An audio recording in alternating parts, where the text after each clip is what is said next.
N'Golo Kanté a toujours été un homme aux habitudes simples, malgré sa renommée et son succès.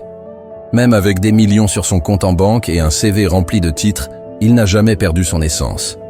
Son sourire timide et son humilité l'ont toujours distingué du stéréotype du footballeur moderne. Cet après-midi-là, alors qu'il se promenait dans les rues de son ancien quartier, il se sentit transporté dans le passé, revivant les souvenirs d'une enfance pleine de rêves, de difficultés et de liens qui semblaient incassables.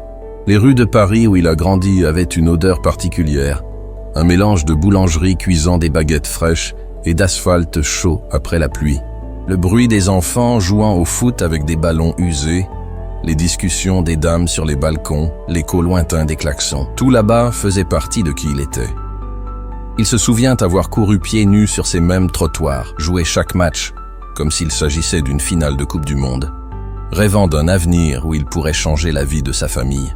En passant devant un petit marché où sa mère avait l'habitude d'acheter des fruits, elle ressentit une vague de nostalgie. Il se souvenait encore du vieux monsieur derrière le comptoir, toujours souriant, qui l'appelait « Petit Champion ». Désormais, il y avait un jeune homme à la place de l'ancien propriétaire. Et Kanté comprit que le temps ne pardonne rien ni personne. Cependant, rien ne pouvait vous préparer à ce que vous alliez voir ensuite. À quelques mètres de là, à côté d'un magasin fermé, un homme était assis sur le trottoir, portant des vêtements sales et l'air perdu. Il tenait un petit gobelet en plastique dans lequel résonnaient quelques pièces de monnaie chaque fois que quelqu'un passait et lui lançait un cadeau. Kanté sentit un frisson lui parcourir le dos. Quelque chose chez cet homme semblait étrangement familier. Son cœur s'emballa lorsque leurs regards se croisèrent. Le choc a été instantané. Même sous sa barbe négligée et ses traits marqués par les difficultés de la vie, il y avait un visage qu'il ne pourrait jamais oublier. C'était Ibrahim. Ibrahim n'était pas seulement une connaissance. Il était son meilleur ami d'enfance. Le garçon avec qui Kanté partageait son goûter quand il n'y avait pas assez de nourriture à la maison. Le partenaire inséparable des jeux de rue, qui a toujours dit qu'un jour, ils deviendraient tous les deux de grands joueurs. Mais apparemment, la vie n'avait pas été tendre avec lui. Kanté s'est arrêté au milieu du trottoir, incapable de croire ce qu'il voyait. Comment était-ce possible ? Comment ce garçon plein de rêves avait-il pu finir comme ça ? Pendant un instant, Ibrahim détourna le regard, comme s'il avait honte. Peut-être avait-il reconnu Kanté avant même qu'il ne dise quoi que ce soit. Le joueur ressentait une oppression dans la poitrine. Son ami d'enfance, quelqu'un avec qui il avait partagé tant de moments, était là, mendiant de l'argent dans les rues de sa ville natale. Un tourbillon de pensées envahit son esprit. Est-ce qu'Ibrahim est comme ça depuis longtemps ? Personne ne l'a aidé ? Et plus important encore, que devrait-il faire maintenant ? Kanté n'a jamais été un homme hésitant lorsqu'il s'agissait d'aider les autres. Sans réfléchir à deux fois, il fit un pas en avant. Ibrahim. L'homme leva lentement la tête. Les yeux qui brillaient autrefois avec l'énergie de la jeunesse semblaient désormais ternes et fatigués. « N'Golo » murmura-t-il, surpris et embarrassé à la fois. Le moment a été si marquant que le temps a semblé s'arrêter. Kanté savait que cette rencontre n'était pas une coïncidence. Il se passait quelque chose de bien plus grand là-bas. Et maintenant, il fallait qu'il agisse. Le silence entre les deux était intense, presque insupportable. Le regard d'Ibrahim contenait un mélange de surprise, de honte et de douleur. Il détourna le regard, comme s'il voulait disparaître à ce moment-là. Kanté, lui, ressentait une profonde oppression dans la poitrine. Le garçon avec qui il rêvait de construire un avenir, celui qu'il appelait « frère » lors des jeux de rue, était maintenant là, assis sur le sol froid, avec des vêtements déchirés et le poids du temps marquant son visage. Pendant quelques secondes, aucun mot n'a été prononcé. Seul le bruit des voitures et des voix autour d'eux remplissait l'espace entre eux. Kanté savait qu'il devait procéder avec prudence. Il s'agenouilla devant Ibrahim, sans se soucier des regards curieux des gens autour de lui. « Depuis combien de temps es-tu comme ça ?» demanda Kanté, sa voix remplie d'une réelle inquiétude. Ibrahim soupira, évitant de le regarder directement. Il jouait avec les pièces dans la tasse, comme si c'était la seule chose au monde qui lui restait. « Assez longtemps pour oublier ce que c'est que d'être considéré comme un être humain », répondit-il, la voix rauque et fatiguée. Ces mots ont frappé Kanté comme un coup de poing. L'idée que son ami se soit senti invisible pendant si longtemps le laissait dévasté. Comment est-ce arrivé? Il se souvient d'Ibrahim comme d'un jeune homme énergique qui trouvait toujours une solution au problème. Qu'est-ce qui a changé? Que s'est-il passé, Ibrahim? Insista Kanté, assis maintenant à côté de lui, indifférent au fait qu'il était sur le trottoir. L'ami émit un rire bref et sans joie. Qu'est-ce qui ne s'est pas passé? Il passa sa main sur son visage. Mes parents sont morts l'un après l'autre, sans famille, sans argent, sans emploi stable. La vie est devenue une série de chutes. Au début, j'ai essayé de me battre. J'ai pris des petits boulots, j'ai fait ce que j'ai pu. Mais quand je m'en suis rendu compte, j'étais déjà englouti par ce monde. Kanté sentit une boule dans sa gorge. Il a toujours su que la vie pouvait être cruelle, mais le voir reflété dans l'histoire de quelqu'un d'aussi proche de lui était différent. C'était douloureux. « Tu n'as pas essayé de demander de l'aide ?» demanda-t-il, sachant que la réponse ne serait pas simple. Ibrahim poussa un lourd soupir. « Qui s'en soucie? Au début, des amis m'ont aidé en me trouvant un endroit où dormir, de la nourriture, mais la patience des gens a ses limites. Au fil du temps, je suis devenu une nuisance. Personne ne veut d'un homme sans avenir. » Kanté ressentait un mélange de colère et de tristesse. Comment se fait-il que personne n'ait aidé son ami? Comment le monde peut-il être assez cruel pour faire croire à quelqu'un que son existence est un fardeau? Il regarda Ibrahim, voyant non seulement un sans-abri, mais le garçon qui partageait avec lui son dernier morceau de pain, celui qui l'encourageait à ne jamais abandonner lorsque les recruteurs du club le rejetaient. Le souvenir est revenu avec vivacité. Les deux garçons courant sur le terrain improvisé du quartier avec un ballon cabossé. Ibrahim disait toujours « Si l'un de nous gagne, c'est comme si nous gagnions tous les deux. » Et maintenant, Kanté avait gagné, mais Ibrahim était détruit. Il ne pouvait pas laisser les choses comme ça.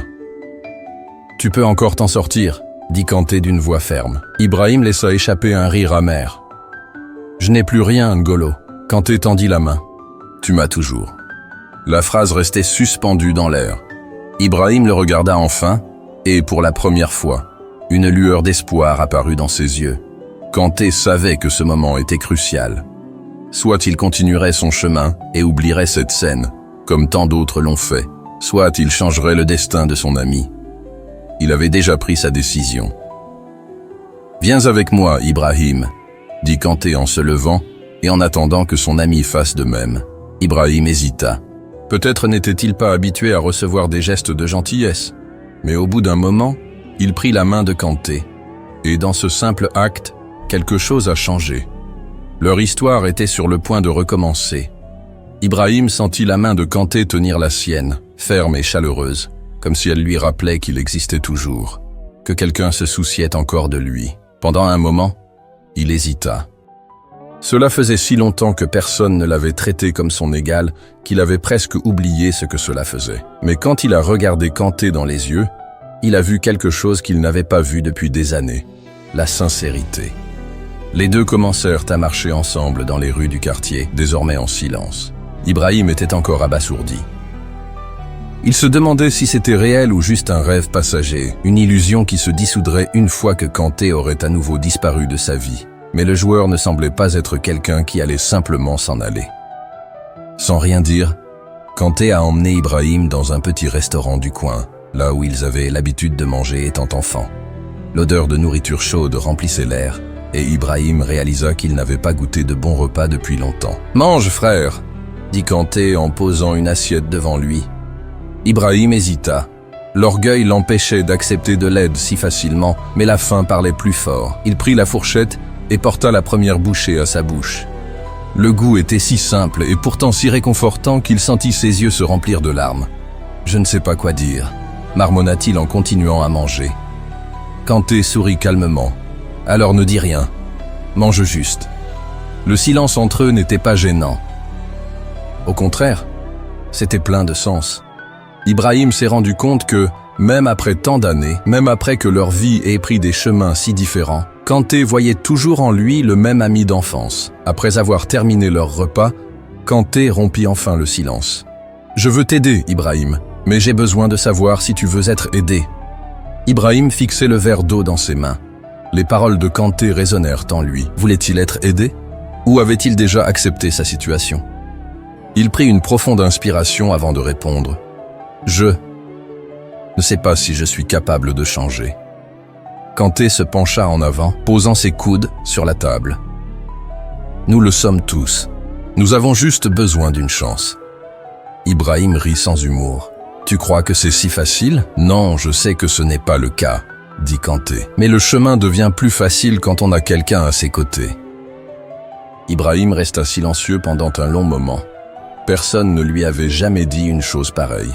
Il était habitué à n'entendre que des jugements, à être ignoré ou traité comme un problème insoluble. Mais Kanté a vu les choses différemment. Finalement, il soupira.